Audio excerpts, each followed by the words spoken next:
All right, without further ado, join me in welcoming Tobias. Hi, Tyler. So I'm Tobias. I'm a grad student here in the physics department. I'm going into my fourth year, third, depending on if you zero index or not. And I study computational fluid mechanics as it relates to the Earth. So let's go back one slide. So this talk, I'm going to be talking about Jupiter and this mission that launched in 2011, got there in 2016, is kind of continuing to run. I will do a precursor before I get into this, which is that I am by no means an expert in Jupiter. Most of everything that I do is related to the outer core of the Earth, and even then, really, I just study computational fluid mechanics, and I do some Earth stuff. So if you have hard-hitting Jupiter questions, spare me. This is like a thinly veiled attempt to get people interested in fluid mechanics.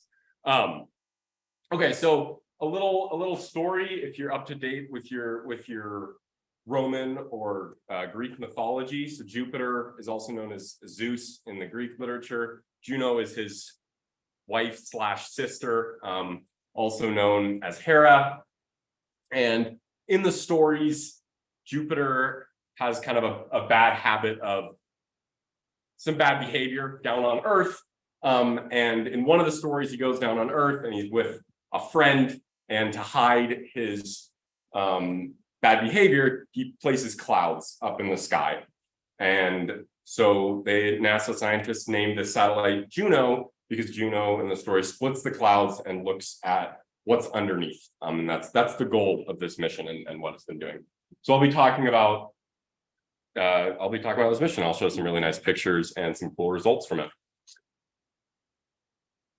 So the outline here that I'm going to go through, I'm going to do a brief intro to fluid mechanics. I'm going to try and make it as simple as possible. But I would be remiss not to at least address how we study these situations. When I was going into college, it would have seemed really foreign how you might study a whole system like a planet with just physics. I mean, that's like pen and paper. That would seem impossible. So I'm going to kind of go into that, and then I'll discuss who I am, how I got to this point, why I study these things, and then we'll move on to some planetary fluids in Jupiter, some pretty pictures, and I'll wrap up with a day in my life. Okay, so introduction to fluid mechanics. How do you go about solving a system like a cup of water? This is classical physics, which means that we basically just have one rule. Everyone knows it. It's my favorite rule. And we're really not going to deviate from this. So we're going to use Newton's second law. And there are a lot of ways we could do this. The simplest way, we're going to draw a free body diagram. It would look something like that. And we're done. Okay, the cup doesn't move. It stands on the table.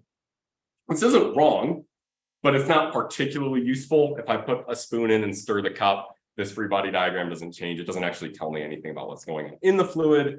So kind of a different approach is to take a little bit of the fluid and do F equals ma on that little bit of the fluid. This is why we use the density is rho and the volume is v. Instead of m, we multiply the two, because when we get to small elements of fluid, it's easier to talk about density and volume. So we've got gravity pointing down, and then we've got a normal force from the bottom of the fluid, from underneath the fluid pointing up, and a normal force from the fluid on top pushing down. But if we think a little more carefully, we also have fluid on the right pushing to the left, and fluid on the left pushing to the right.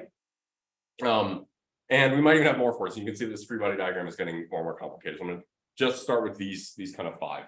This is what our second law looks like. But we want to get away from talking about all these different normal forces.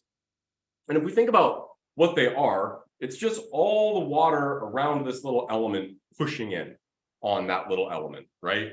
And little math, it's just the pressure. That's all that you're looking at there. All the water pushing on this element, that's just the pressure. Don't worry about what that means. It's just a derivative, but don't worry about it. Now we need to address, are there any other forces? So that's kind of the first question that I want to pose to you all. And we're not just going to think about water. We're going to think about all fluids, which includes all liquids and all gases. So what other forces might be important in this free body diagram? So if you haven't met your neighbor, go on ahead and introduce yourself and then discuss among yourselves what you think, what else might be important. Yeah. Okay. So now I'm going to bring everyone back together. So what do we think? I mean, what, you can just yell them out. What do we, any ideas? Viscous drag forces.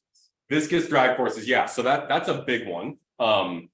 That gets thrown into this term here. It's dependent on the velocity of the fluid, but don't worry about it. It's friction. It's the fact that when this little element moves up and down, it has to drag the fluid next to it alongside of it. Any others? So yeah. You also said buoyancy. I don't know if that's already. Yeah. So buoyancy is for sure a force here. It turns out that buoyancy is kind of thrown into these two. It becomes part of this. So to maybe convince you of that, the buoyancy of this element right here is like zero, right? The pressure around it exactly cancels out its own weight. Whereas if it was full of air or something, since it weighs less than the pressure around it, it would be buoyed up. So there's some more. I'll kind of talk about them in the context of planets a little later in the talk, but a big one is definitely friction. So this equation, I threw gravity into F external over here. This equation is called the Navier-Stokes equation, and you can try to solve it, but its solution depends on shape, on edges of the domain that you're in, and or the cup that you're in, as well as kind of what the fluid looked like when it started. Any other forces that we might have, we'll throw into this term here. And as I maybe alluded to, in general, this equation is really difficult to solve. To give you context, so we've known about it for about 230 years or something. In 2000, an open $1 million prize was opened up to anyone who can prove that it always has a solution. You don't have to say what the solution is. You just have to show that it has a solution or doesn't. It hasn't been answered. It's still open. And I think there are a lot of easier ways to get $1 million. So it's a serious enough problem. The way that we solve is we try and find approximate solutions on really powerful computers, and that's what I do. Okay, that's all the math that we're going to do today. A little bit about myself. I grew up in Albuquerque, New Mexico. This is a picture of our balloon fiesta, which is held the first week of October every year. It's a lot of cool fluid dynamics that happens there, but like something like 800 hot air balloons all take off and fly at the same time. I went to college at UC San Diego. That's one of the buildings on the campus there. When I got there, I didn't really know what I wanted to study. My dad was a physicist and I liked math in high school. So I was kind of felt like this was the arena that I want to be in, this math physics arena. And I took my first physics class and it kicked my butt. I mean, I think when I TA and I try and I say this to my students, they don't believe me. But it was so hard and yeah, like really hard. But what I found was that I was just confused all the time. I remember I have vivid memories of leaving lectures and just feeling like I thought I paid attention that whole time and I don't know what happened. Homeworks were hard. I was just confused all the time, which is something I'm going to touch on later. But I also found that I had an appetite for what I call weird physics, and that's physics that you'd think the answer is intuitive or you expect some phenomena, and when you go and test it, it's the complete opposite of what you'd expect. So I'll give you two examples. The first one, this is a story from when I was like 8 or 9. A caveat here, both of these stories are fishing stories, so bear with me. I was like 8 or 9, and my brother and I were sitting at the dinner table, and we had like candles on the table, and dinner was over, and we were kind of playing with the candles before we blew them out. We were blowing on them and watching them bend with our breath. And my grandpa said, "That's pretty interesting. can you figure out how to get the candle flame to bend towards you? And I thought about it, and I pose it to you guys. You should think about it too. And I'll just mention that if you suck in really fast, I tried that. It doesn't really work, and I also don't think it's safe. But if you have a candle sitting on the table, what can you do to make that candle flame bend towards you as opposed to away from you? All right, so I'll bring everyone back. So I sat and thought about this question for, I don't know, probably attention span of a 9-year-old, like 15 seconds, so probably not that long. And I tried some different things. It didn't work. And then my grandfather stood in front of the candle. He put his hand between his mouth and the candle, and he blew on his hand, and the candle bent straight towards his hand. Anyway, when he showed me this, I was astounded, and I thought he had cheated, and I tried it, and it worked just fine. And then he asked me, do you know why this is important? And I was like, I don't know. I don't know. I had no idea. And he said, well, it's important because if you're fishing, the fish are going to hang out behind a rock downstream, and the water will push them back up to the rock, so they don't have to work. They can face upstream, and all their food comes by, and they just can sit in that rock without doing any work. It's cool. It's true. The second example I want to show you is this is something I saw in grad school.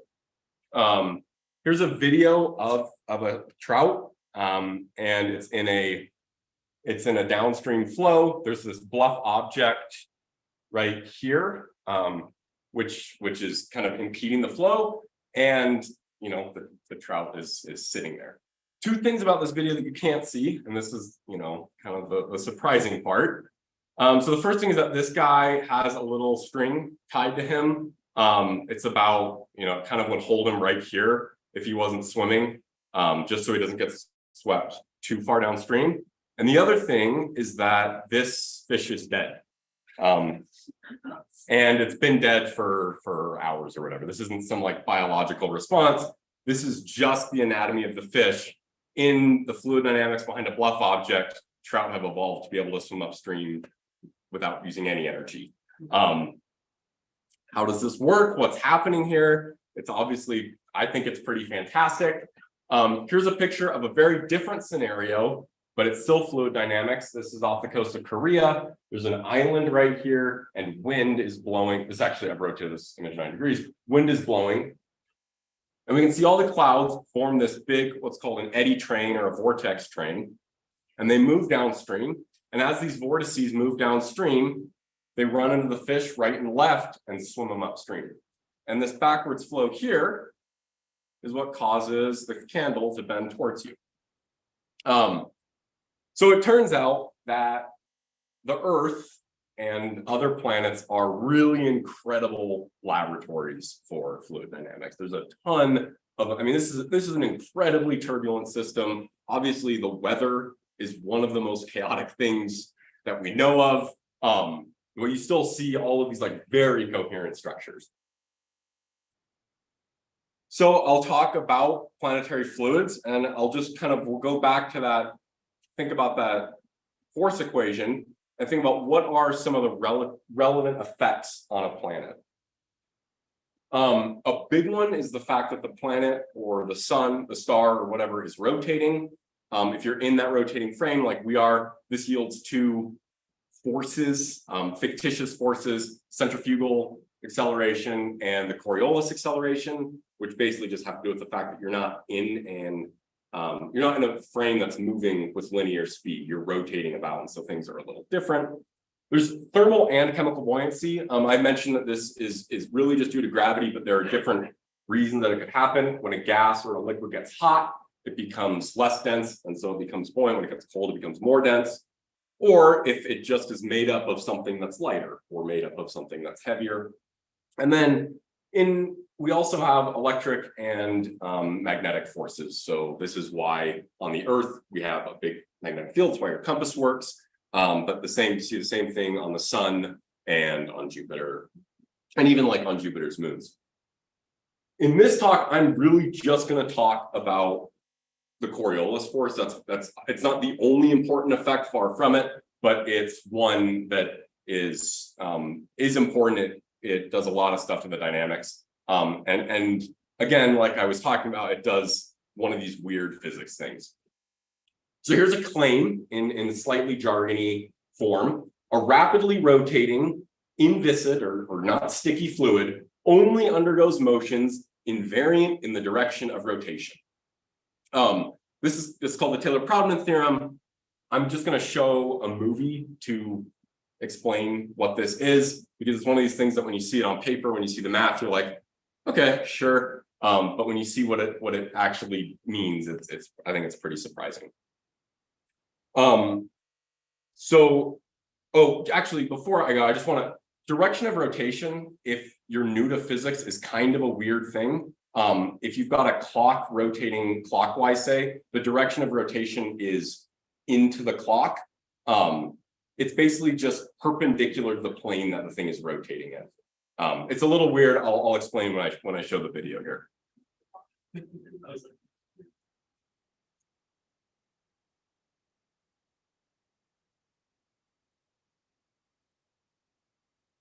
Okay, so in this first example, just to describe the setup here, we have I think this is literally like a record player.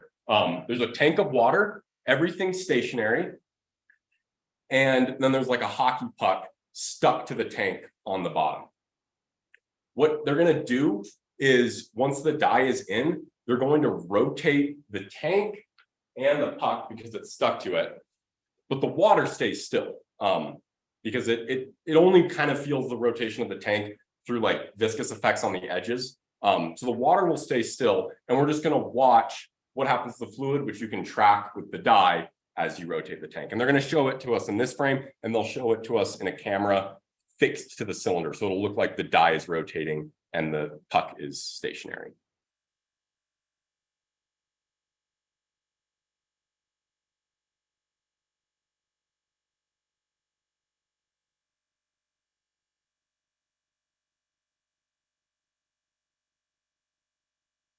So we'll see it again, but I think here, basically what we expect to happen happens, where as you rotate the tank, the puck just moves through the water, and above the puck, the water flows over it, and beside the puck, it goes around. Obviously, it can't go into the puck. So this is the same view, but now we're stuck to the frame of the puck, so it's just going to look like the diamonds. Okay, so that's our control. There was no rotating fluid there. Now we're going to go again, but as you can see here, everything is spinning, and it's been spinning for a while. So the fluid, the tank, the puck, everything is all spinning together. They've dropped the die in, and then what they're going to do is they're going to speed up the tank just a little bit to impart a relative motion between the fluid and the tank. And they'll show you both views again, but notice some or see if you can notice some differences.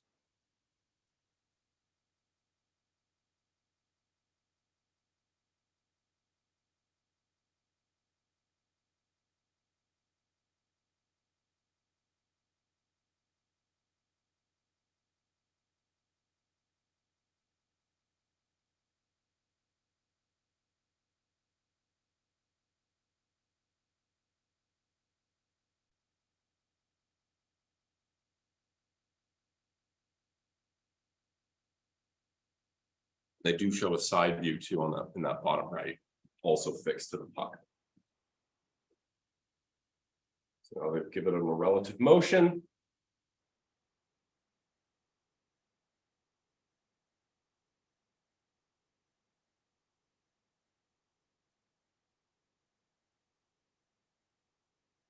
And what happens is that, unlike before, the fluid wraps around the puck at the bottom, but it's also wrapping around something invisible on top of it. There's just water here. There's nothing special here. But for some reason, because of this Taylor-Proudman constraint, because it's rotating, it has to act in a single column. It's invariant in that direction of rotation. And so even though there's nothing there, it goes around it. And you can see that, like, the die is slowly sneaking in here. There's no physical barrier. But because of the rotation of the fluid, it gets stuck into these columnar forms. When I saw this, I was in grad school, and I thought foolishly that after 4 years of physics, I understood rotating things, and I did not, and I didn't understand it at all, and it hooked me. And I mean, I walked around my house muttering to myself, trying to figure this out. But I was hooked. I really liked it. Okay, so like I said, that's the Taylor-Proudman theorem. It just means that to first order, things are ordered in that direction of rotation. Okay, so what does that look like on a planet, on something like Jupiter? If it were to hold, if Taylor-Proudman were to hold, then all the flows should be organized in long cylinders that extend between the poles. So Jupiter's basically rotating about its poles, and you would expect that all the flow should be organized in cylinders along those poles. We don't really see this, or at least it doesn't look that way. Rotation of Jupiter is up-down, but it seems like all the structure is in the equatorial direction. So terminology here, bands is the term that's used for all of the stripes. Belts are the dark ones. They're lower altitude and denser ammonia. The white ones are lightly colored ammonia ice. Not super important here, just a little information for why it looks that way. But right, everything's organized horizontally. It's not organized vertically. So are we not seeing, is one of the assumptions for Taylor-Proudman broken? What's going on? Obviously, these stripes on Jupiter has been something people have wondered about ever since they had visual evidence of this planet. And one of the earlier explanations, basically based on meteorology, was that these bands were very, very shallow, like our atmosphere is compared to the radius of our Earth is very shallow, and that they're the result of some turbulence and a bunch of stuff happening, and the energy moves to bigger and bigger length scales until it can't get any bigger because it's on the size of the planet, and you just end up with these big circulating flows. That was an explanation. Another explanation given in the mid-70s was that the banded structure is because this flow is organized in concentric cylinders. And that since Jupiter is a sphere and gravity pulls everything into a sphere, what you see is this kind of cross-section of cylinders with a spherical surface, and you get the bands. So here's what those concentric cylinders look like, but when we just look at the sphere, we see bands. When the Galileo spacecraft, which I think was early 2000s or late 90s, visited Jupiter, we kind of got our first idea of which of these two might be right. Basically, right at the end of Galileo's life, when they ran out of funding, they said, thank you for your service, and they dropped it into the atmosphere, and they just collected data until it died. And they didn't get very deep, but they did find that these bands really didn't disappear. The velocity of the air, of the gas here, didn't change as Galileo fell in. So that brings us to Juno, which is this next generation's satellite, which is at and has been there for 7 years now, and has been sending back data. So that's our guy, our girl, and it launched in 2011. It took about 5 years to get to Jupiter, and then once it got to Jupiter, it started doing polar orbits. So it's doing orbits over the poles. And part of the reason that they do this is to get new images. Another part is that it allows them to get very close. And that's important because there's a lot of nasty radiation a little bit outside of Jupiter's atmosphere that would destroy a bunch of the instruments. So they're actually ducking under this radiation belt at the equator.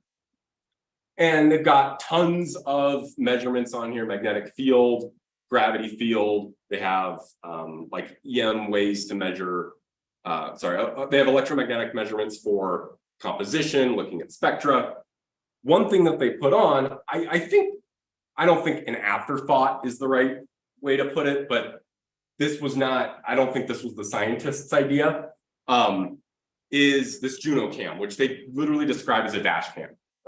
It's this little camera, every ounce counts when you're sending these satellites up.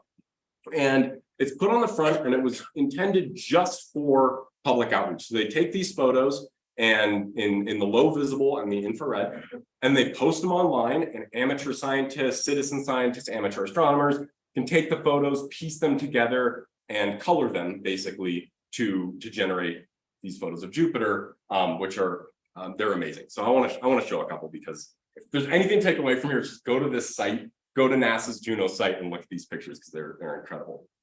This was one of the first orbits that it took. This is Jupiter upside down with that big, I love that red spot. That's a storm the size of Earth. That's just been cooking for at least 200 years. So this is a couple photos pieced together and colored. Here's a photo closer to its poles.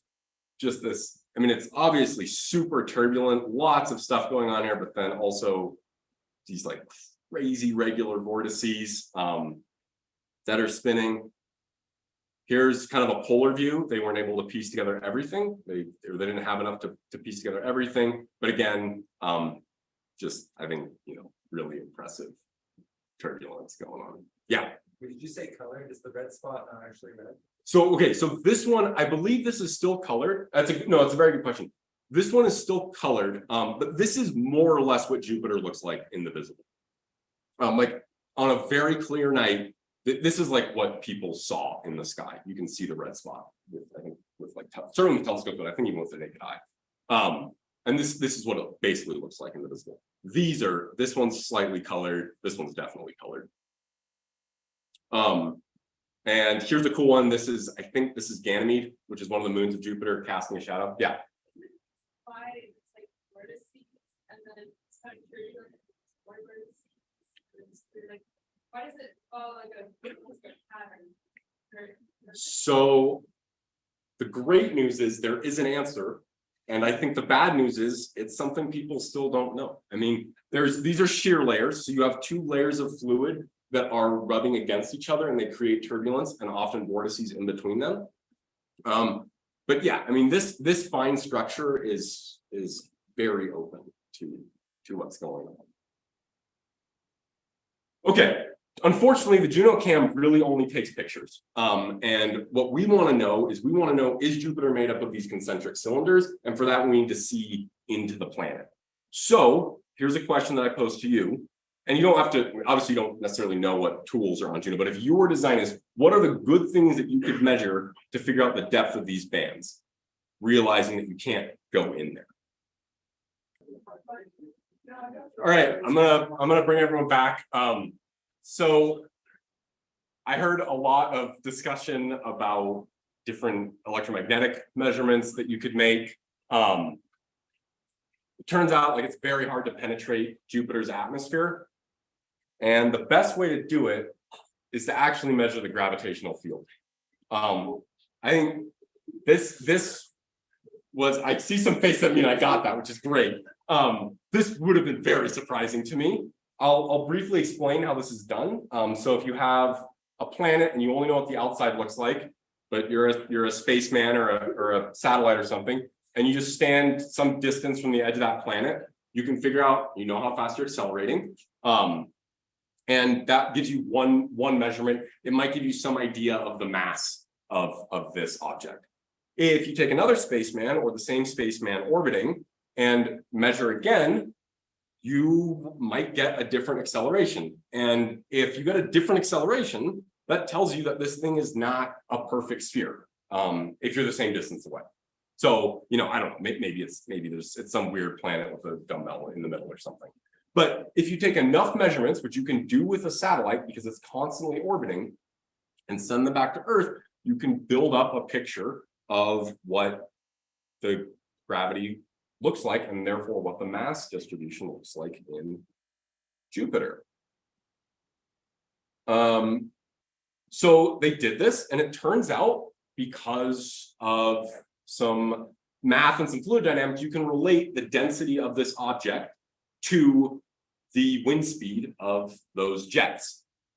So here's one plot. This was published in 2018.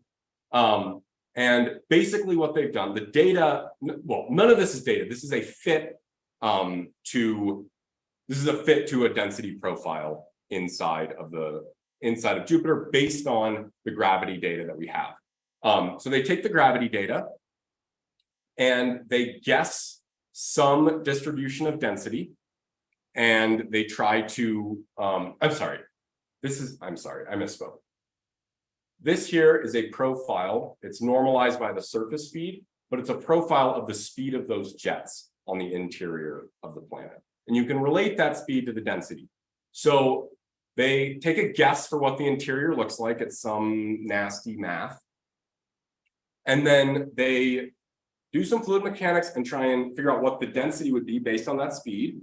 And they then see how far off they are from the actual measured gravitational field or the density. And then they iterate, they make another guess, and they keep iterating. And they started here, and they kind of go through these light curves, the dark curves, and eventually they fall on this profile here, which is saying that these bands extend, maybe 3,000, 4,000 kilometers, which is more than the radius of the Earth, into Jupiter. If it was that shallow theory that we talked about, it would be decayed over here. It would be like less than 10 bar. They actually measure these things in pressure. As you go deeper into the planet, it's higher pressure, but they've put density down here. And the way that so they do this iterative method, and they have statistical checks. They try like random fields and stuff to see how robust this is. It turns out that out of like 1,000 random fields that they choose, only 1% of them, including the measured one, will end up agreeing with the gravitational data. Here's another, this is another study. This was published in 2021. And here they kind of do a similar thing, but what they do is they guess different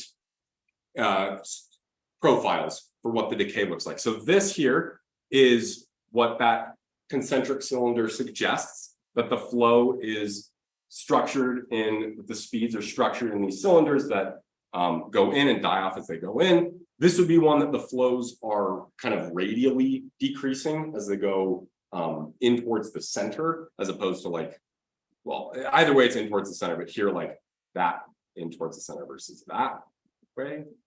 And then here's a third model, and they do the same thing, and they find out which of these models can actually reproduce the gravitational field.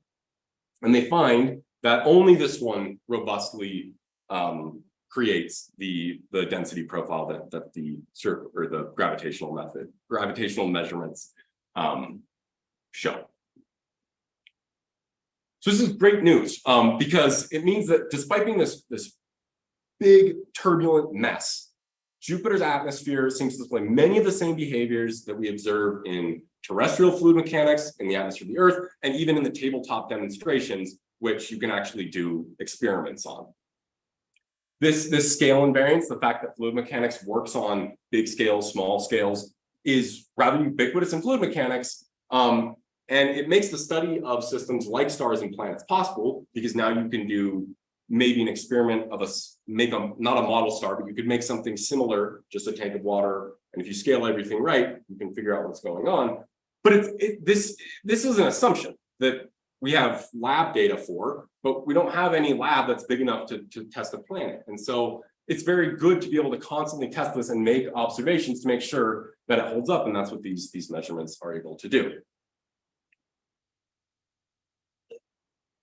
So here's an example of the stuff that I do and how you can use this math to then answer, get data and answer questions about astrophysical or planetary systems. This is just a simulation of a fluid. It's three-dimensional, but I've shown a vertical slice. So you can think of like a column of fluid, and then this is looking down in the midplane, this dotted lines where they cross.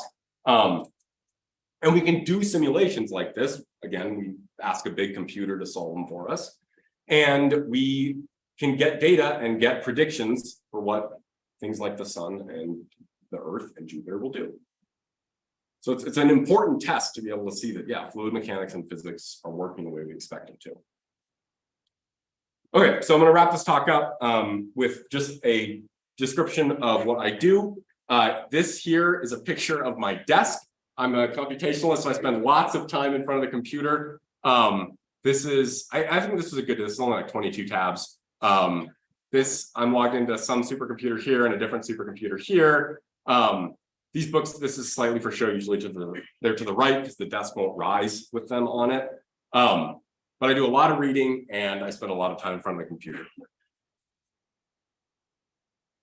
So this is what a day looks like. I get to the office at around 9, and the first thing I do, I call this ranching. And I just make sure that everything's doing what I want it to do, nothing's breaking. And then after that, if I have data to analyze, oh no.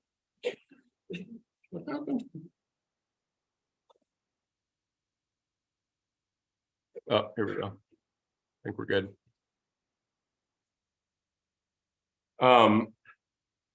Sorry about that.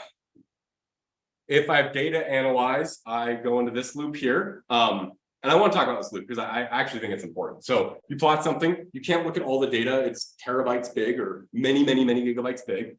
So you plot something, some metric, the energy or whatever, explain it, and then I always get confused. Just like in the first classes and all the classes every class I took. But this is important. Like, this is good. This is what science is. Because if you're not getting confused, then you understand it, and what was the point? So I get confused. I don't know what's going on. I talk to my advisor. He doesn't understand what's going on, or he might give a tip.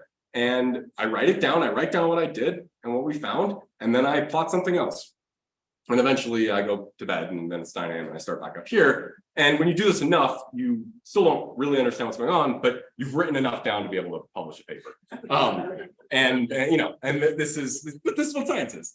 And so then the other part of my job is writing, reading stuff, and then figuring out what the next thing that I want to simulate is. So thank you very much for all your questions, or sorry, not for all your questions, for paying attention. If you have questions, I'm happy to try and answer them. And I also have some photos, some extra photos if we just want to look at those, but I'm going to skip past and go to the last slide.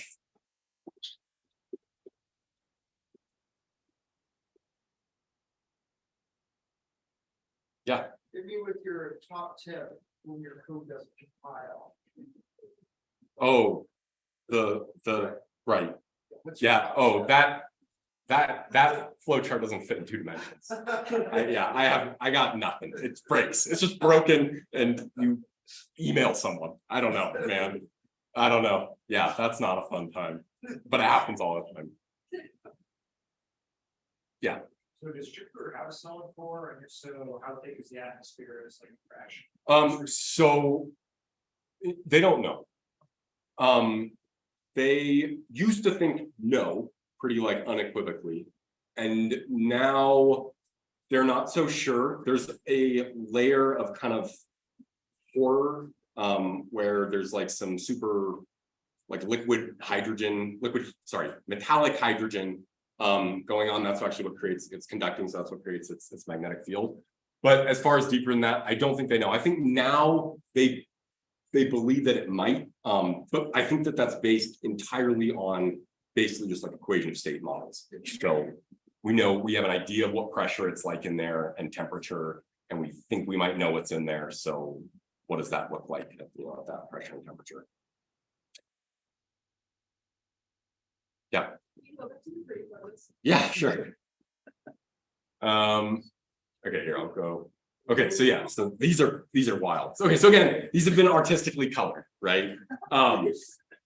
But this is I think this is the South Pole. It's one of the poles, and this is great. This is super cool.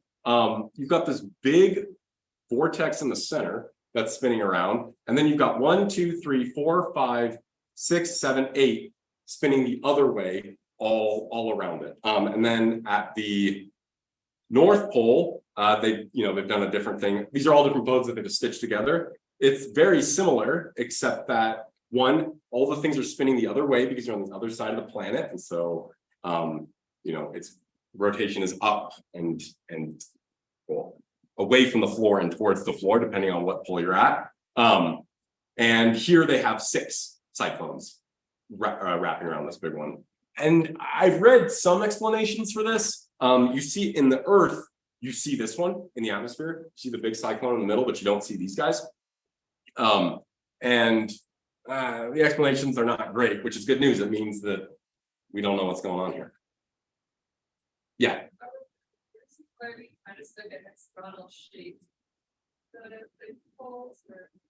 Are these?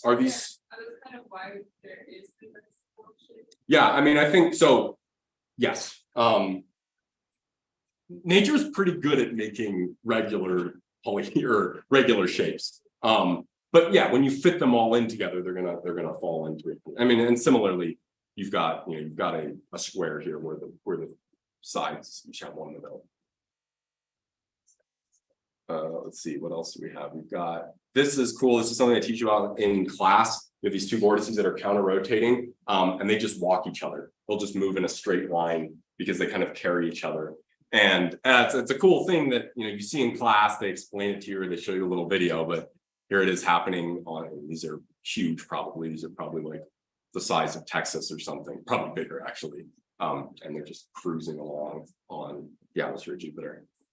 Is the color rate related to how they're spinning? Like, does it make sense that one's red and one's white? So I don't know. The answer is yes. I don't know exactly what's going on. Usually what the case is that these things are driven by convection, meaning that either it's hot or it's less dense for some reason and it's rising up, and as it rises up, it spins. So I would guess that one of these is an upwelling. I'm guessing this is an upwelling of fluid and this is a downwelling, just because it's white and that's the frozen ammonia. And then this is just another, pretty incredible photo that they've taken. Yeah. So you talk about like how one of the ideas for why is it really big atmosphere? Does the Earth experience that too because we have such a big atmosphere? Yeah. Just incredible. Yeah. So we see, so the jet stream is a band on our Earth. We also see other stuff like there are these waves near the poles that kind of wrap around the poles, but they go, this is why, so you have these waves and they meander and they take hot air from equator up to the pole gets cold, comes back down. And that thing drifts. Sometimes it gets stuck for some weather reason that I don't understand. But then you've got this big hot chunk sitting over landmass, and this is the reason you get heat waves in near the poles. But yeah, you absolutely see these circulations. And I think you see them in the oceans too. But it's foggier because obviously there's stuff in the way.